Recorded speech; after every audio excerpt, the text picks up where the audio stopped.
Good morning everyone. Next unit part എന്ന് പറയുന്നത് 14 ആണ്. 14 പാർട്സിലത്തെ നരേറ്റീവ് കമ്പോസിഷനിന് ഫസ്റ്റ് പാർട്ടാണ് നമ്മൾ പറയുന്നത്. എന്താണ് നരേറ്റീവ് കമ്പോസിഷൻ എന്ന് നമ്മൾ പറഞ്ഞതാണ്. നരേറ്റീവ് കമ്പോസിഷൻ ഈസ് ഫോർ എന്താണ് നരേറ്റീവ് കമ്പോസിഷൻ എന്ന് പറയുന്നത്, നമ്മൾ ഒരു എസ്സേസ് അല്ലെങ്കിൽ ഒരു പാസേജിന് കൊടുക്കുന്ന അല്ലെങ്കിൽ ഒരു മാറ്ററിന് അല്ലെങ്കിൽ ഒരു ഐഡിയക്ക് നമ്മൾ കൊടുക്കുന്ന ഒരു ബിഗിനിങ് ആണ് എന്തെന്ന് പറയുന്നത് നരേറ്റീവ് കമ്പോസിഷൻ എന്ന് പറയുന്നത്. നരേറ്റീവ് കമ്പോസിഷൻ എങ്ങനെയായിരിക്കണം, അതായത് നരേഷൻ എന്ന് പറഞ്ഞാൽ എഴുതപ്പെടുക, അങ്ങനെ റൈറ്റിങ്. അപ്പോൾ അങ്ങനെയുള്ള കാര്യങ്ങളാണ് ഇതിൽ നമ്മൾ പറയുന്നത് നരേറ്റീവ് കമ്പോസിഷനിൽ നമ്മൾ പറയുന്നത്. അപ്പോൾ ഈ നരേറ്റീവ് കമ്പോസിഷൻ എന്ന് പറഞ്ഞിട്ട് നമ്മൾ എങ്ങനെയുള്ളതായിരിക്കണം എന്നതിനുള്ള അതിൻ്റെ സ്ട്രക്ചറാണ് ഇതെന്ന് പറയുന്നത്. അപ്പം നരേറ്റീവ് കമ്പോസിഷനിലുള്ള ലുക്ക് ഫോർ ഐഡിയാസ്, പിന്നെ select your topic, treatment of the topic, finding materials. ഇത്രയും ഘടകങ്ങൾ അടങ്ങിയിട്ടുള്ള ഫാക്ച്വൽ റിപ്പോർട്ട്, ഇത്രയും ഘടകങ്ങൾ അടങ്ങിയിട്ടുള്ള ഒരു കണ്ടന്റ് ഉണ്ടെങ്കിൽ നമുക്കൊരു നരേറ്റീവ് കമ്പോസിഷൻസ് നമുക്ക് നടത്താം. അപ്പോൾ നരേറ്റീവ് കമ്പോസിഷനിൽ നമ്മൾ മെയിനായിട്ട് ചെയ്യേണ്ട കാര്യങ്ങളെന്ന് വെച്ചാൽ ഫസ്റ്റ് വൺ എന്ന് പറയുന്നതാണ് ഇത് ലുക്ക് ഫോർ ഐഡിയാസ്. നമുക്കൊരു നറേഷൻ നടത്തണമെങ്കിൽ, ഒരു ഇത് എഴുതണമെങ്കിൽ, ഒരു സ്റ്റോറി എഴുതണമെങ്കിൽ നമ്മൾ എന്ത് ചെയ്യണം, എവിടെ നിന്ന് നമുക്ക് ഐഡിയാസ് കിട്ടുമെന്ന് നോക്കണം, അല്ലേ? നമ്മൾ ഐഡിയാസ് എവിടെയാണ്, നമ്മൾ വേറെ എവിടെയും പോകണം, നമുക്ക് നമ്മളിൽ നിന്ന് തന്നെ ഐഡിയാസ് കിട്ടും, അല്ലേ? നമ്മൾ ഓരോന്നിനെയും നമ്മൾ എന്ത് ചെയ്യണം, ഒബ്സർവ് ചെയ്യണം, ഇമാജിൻ ചെയ്യണം. അപ്പോൾ നമുക്ക് എന്ത് കിട്ടും, ഒരു ടോപ്പിക് അല്ലെങ്കിൽ ഒരു ആശയം കിട്ടും. ആ ആശയത്തിന് നമ്മൾ അതിന് എന്ത് ചെയ്യുക, ഡെവലപ്പ് ചെയ്ത് അതിൽ നമുക്കുള്ള മെമ്മറീസ്, ബാഡ് മെമ്മറീസ് ആവാം, ഗുഡ് മെമ്മറീസ് ആവാം, അങ്ങനെയുള്ള കാര്യങ്ങളൊക്കെ നമ്മൾ എന്തിൽ ചെയ്യും, ആ ഒരു നറേഷനിൽ നമ്മൾ ഉൾപ്പെടുത്തും. നമ്മുടെ ആശയം നമ്മളെ മനസ്സിലുണ്ടെങ്കിൽ നമ്മൾ അതിനെ ഒബ്സർവ് ചെയ്തിട്ട് നമ്മൾ പോകും, ഇല്ലേ? അപ്പം നമുക്ക് മെയിനായിട്ട് വേണ്ടത് എന്താണെന്ന് വെച്ചാൽ എന്താണ്, ഒബ്സർവേഷനാണ്. ആ ഐഡിയയെക്കുറിച്ച് നമുക്ക് ഒബ്സർവ് ചെയ്യുക, നമ്മളതിനെ ഇമാജിൻ ചെയ്യുക, നമ്മളൊരു അതിനെ നമ്മൾ കൂടുതൽ നമ്മൾ മെമ്മറീസിലേക്ക്, നല്ല memories, bad and good memories ഉണ്ടാവും. അങ്ങനെയുള്ള കാര്യങ്ങളൊക്കെ നമ്മൾ എന്തിലേക്ക് കൊണ്ടുവരിക, നമ്മൾ ഈ തോട്ടിലേക്ക് കൊണ്ടുവരിക. പിന്നെ നമ്മളതിനെ എന്ത് ചെയ്യാം, നമുക്കതിനെ മനസ്സിലിട്ട് ഡിസ്കസ് ചെയ്ത് അപ്പോൾ നമുക്കതിനുള്ള ആശയം കിട്ടി. ആ ആശയത്തിന് നമ്മൾ എന്ത് ചെയ്യും, നരേറ്റീവ് കമ്പോസിഷൻ നറേറ്റ് ചെയ്യും. അപ്പോൾ നമുക്കതിനൊരു ഇത് കിട്ടും, അല്ലേ? അപ്പം നെക്സ്റ്റ് വൺ എന്ന് പറയുന്നത് select your topic. Select your topic എന്ന് പറയുന്നത് എന്താണ്, ആശയത്തിൻ്റെ തന്നെയാണ്. നമ്മൾ എവിടെ നിന്നാണോ ടോപ്പിക്ക്, എന്ത് ടോപ്പിക്കാണ് നമുക്ക് വെച്ച് ചെയ്യുന്നത്, ആ ടോപ്പിക്കിനെ നമ്മൾ ആദ്യം എന്ത് ചെയ്യണം, നമ്മൾ സെലക്ട് ചെയ്തതിന് ശേഷം നമ്മളത് എന്ത് ചെയ്യുക, ആ ടോപ്പിക്കിൻ്റെ എഫക്റ്റീവ്നെസ്, അതിൻ്റെ പേഴ്സണൽസ് ആയിട്ടുള്ള കാര്യങ്ങളാണെങ്കിൽ അങ്ങനെയുള്ള കാര്യങ്ങളൊക്കെ നമ്മൾ ഇതിലെടുക്കുക, ആ സെലക്റ്റീവ് ടോപ്പിക്കിൽ നമ്മൾ എടുക്കുക. അപ്പോൾ സെലക്റ്റീവ് ടോപ്പിക്കിൽ എന്ന് വെച്ചാൽ ഇതിലും അത് തന്നെയാണ്, ഇതായത് ഇമാജിൻ ചെയ്യുക, imagination of A matter, imagination of visuals, അതായത് ഫ്യൂച്ചറിൽ നടക്കുന്ന കാര്യങ്ങൾ, പ്രസൻറ്റിൽ നടക്കുന്ന കാര്യങ്ങൾ, പാസ്റ്റിൽ നടന്ന കാര്യങ്ങൾ ഒക്കെ നമ്മൾ എന്ത് ചെയ്യും, ഒരു നറേറ്റീവിൽ നമ്മൾ ഉൾപ്പെടുത്തും, അല്ലേ? അപ്പോൾ ഒരു മാറ്റർ എഴുതുന്നുണ്ടെങ്കിൽ, ഒരു പാസേജ് എഴുതുന്നുണ്ടെങ്കിൽ, ഒരു എസ്സേ എഴുതുന്നുണ്ടെങ്കിലും നമുക്ക് എന്ത് വേണം, ആദ്യം ഒരു ആശയം വേണം. ആ ആശയം നമ്മൾ ആദ്യം കണ്ടെത്തണം. ആ കണ്ടെത്തിയ ആശയത്തിൽ നമ്മൾ എന്തിൽ ഉൾപ്പെടുത്തണം, നമ്മുടെ എല്ലാ തലത്തിലുള്ള ആശയം ഇതും എന്തിൽ ഉൾപ്പെടുത്തുക, അതിൽ ഉൾപ്പെടുത്തുക. ഉൾപ്പെടുത്തിയതിന് ശേഷം നമ്മൾ എന്ത് ചെയ്യുക, അതിനെ മനസ്സിലിട്ട് ഒബ്സർവ് ചെയ്യുക. ഒബ്സർവ് ചെയ്താൽ നമുക്ക് നല്ലൊരു തോട്ട് കിട്ടും. അതിൽ നിന്ന് നമുക്ക് എന്ത് ചെയ്യുക, ഒരു നറേഷൻ നമുക്കുണ്ടാകും. നമ്മളെ കവികൾ, പോയിറ്റ്സൊക്കെ നമുക്ക് അങ്ങനെയാണ് ചെയ്യുന്നത്, അല്ലേ?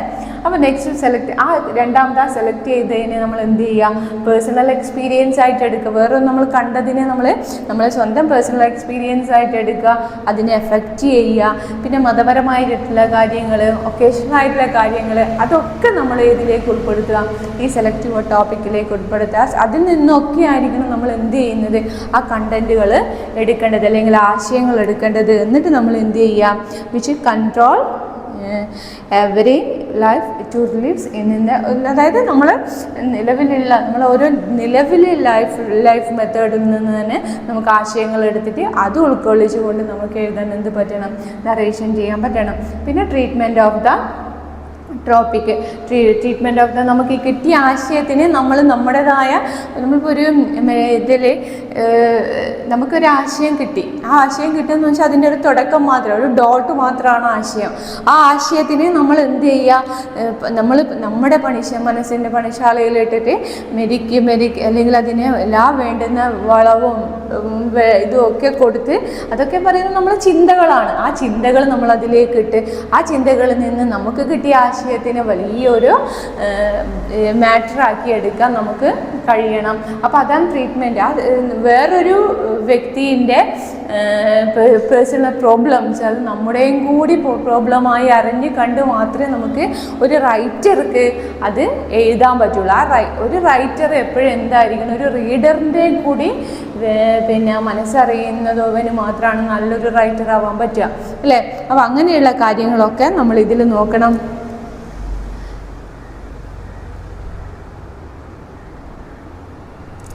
ഓക്കെ, അപ്പോൾ നെക്സ്റ്റ് വൺ എന്ന് പറയുന്നത് ഫൈൻഡിങ് മെറ്റീരിയൽസ്. ഫൈൻഡിങ് മെറ്റീരിയൽസ് എന്ന് പറഞ്ഞാൽ ഇത് അത്രയ്ക്ക് കിട്ടിയതിന് ശേഷം നമ്മൾ എന്ത് ചെയ്യുക, നമ്മൾ ഓൾസോ ഡിസൈഡ് ചെയ്ത് ഇന്നതാണ് ടോപ്പിക്ക്, ആ ടോപ്പിക്കിൽ ഇന്ന കാര്യങ്ങൾ ചെയ്യണം, ഇന്ന കാര്യങ്ങൾ ഞാൻ അതിൽ ഉൾപ്പെടുത്തണം, ഏതൊക്കെ മേഖലകളിൽ ഞാൻ പോകണം, അതിൻ്റെ ഇന്ന വശങ്ങൾ ഞാൻ ചെയ്യണം, അതിൻ്റെ പാസ്റ്റ് പ്രസൻറ്റ് ഫ്യൂച്ചർ അങ്ങനെയുള്ള കാര്യങ്ങൾ ഞാൻ ചെയ്യണം. ഇങ്ങനെയുള്ള മെത്തേഡുകളൊക്കെ നമ്മൾ എഴുതണം, ഈ ഫൈൻഡിങ് മെറ്റീരിയൽസിൽ എഴുതണം.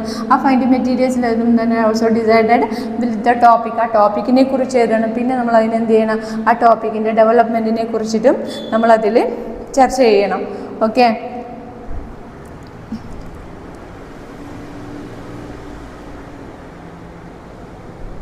ഈ ഫാക്ച്വൽ റിപ്പോർട്ട് എന്ന് പറയുന്നത് പവർ ഓഫ് ഒബ്സർവേഷൻ തന്നെയാണ് കേട്ടോ.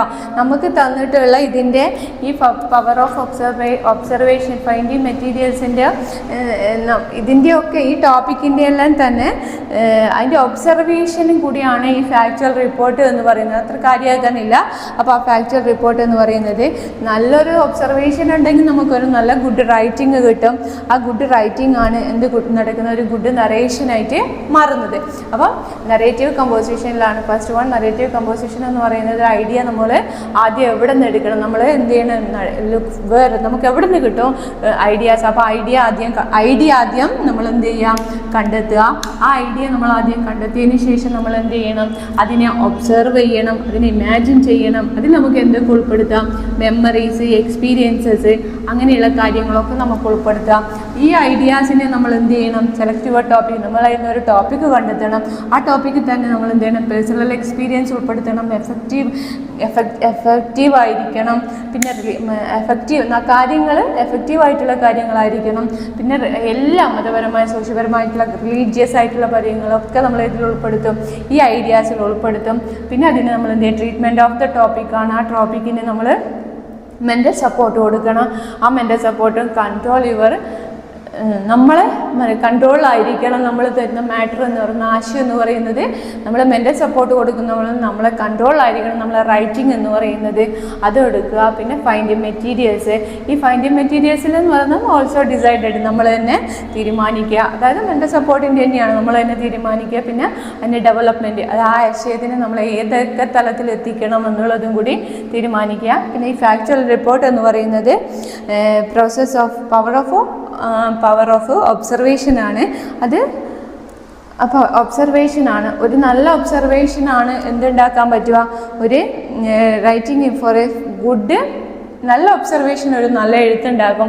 ആ നല്ല എഴുത്ത് ഒരു നല്ല നറേറ്റീവ് കമ്പോസിഷൻ ഉണ്ടാക്കാനും പറ്റും. ഇത്രയും മാറ്ററാണ് നറേറ്റീവ് കമ്പോസിഷനിലുള്ളത്. മനസ്സിലായെന്ന് വിചാരിക്കുന്നു. ഓക്കെ,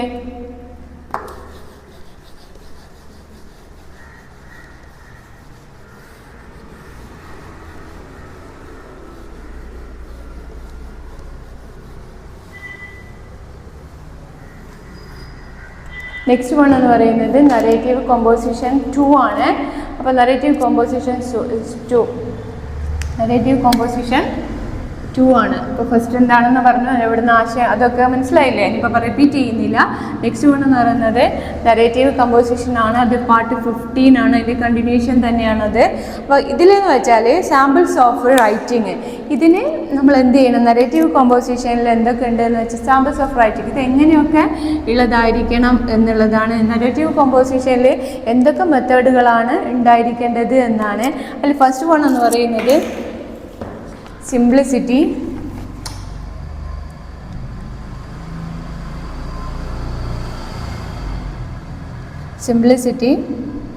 ഡയറക്റ്റ് കോൺവെർസേഷൻ,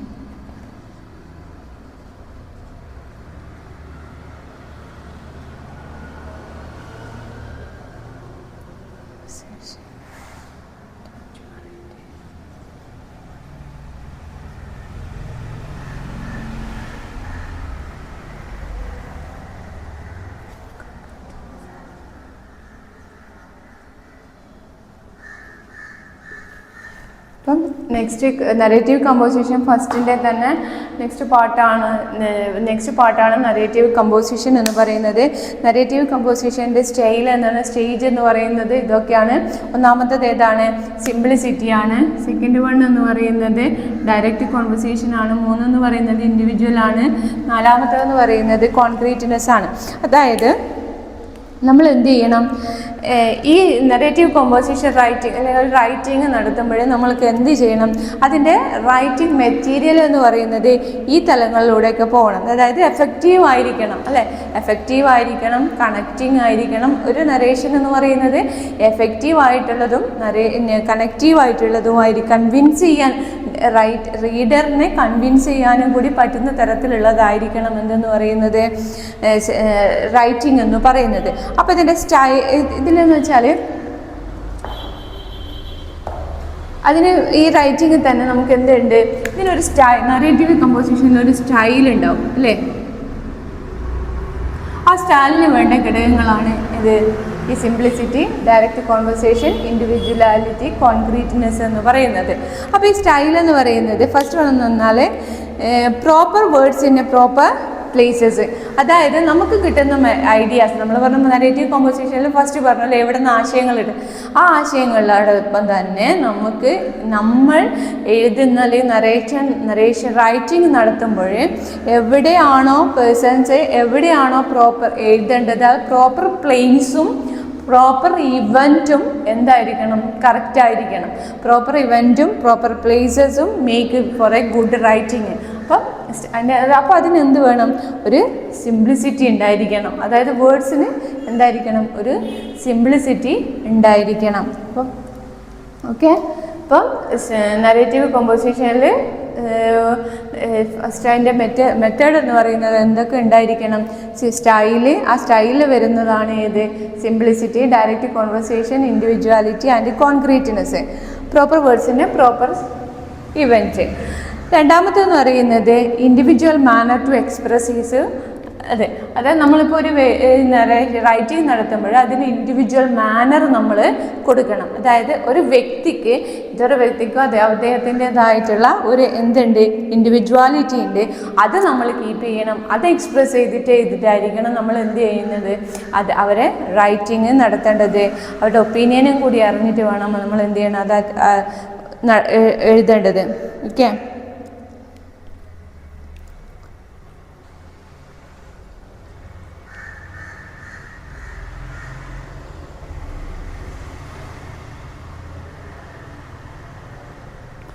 പിന്നെ ഇപ്പോൾ ഇതിൽ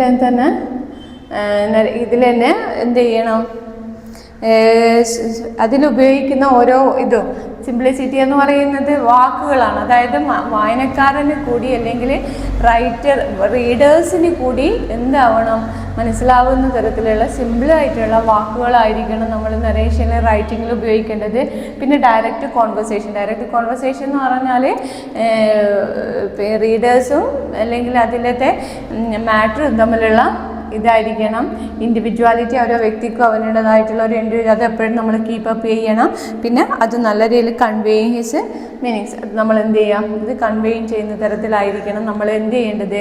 ഇൻഡിവിജ്വാലിറ്റിയിൽ നമ്മൾ ചെയ്യേണ്ടത് എക്സ്ട്രാറ്റ് കോൺക്രീറ്റ്നെസ്. അപ്പോൾ ഇത്രയും കാര്യങ്ങൾ ആ നരേറ്റീവ് കോമ്പോസിഷനിൽ നോക്കുക. ഓക്കെ.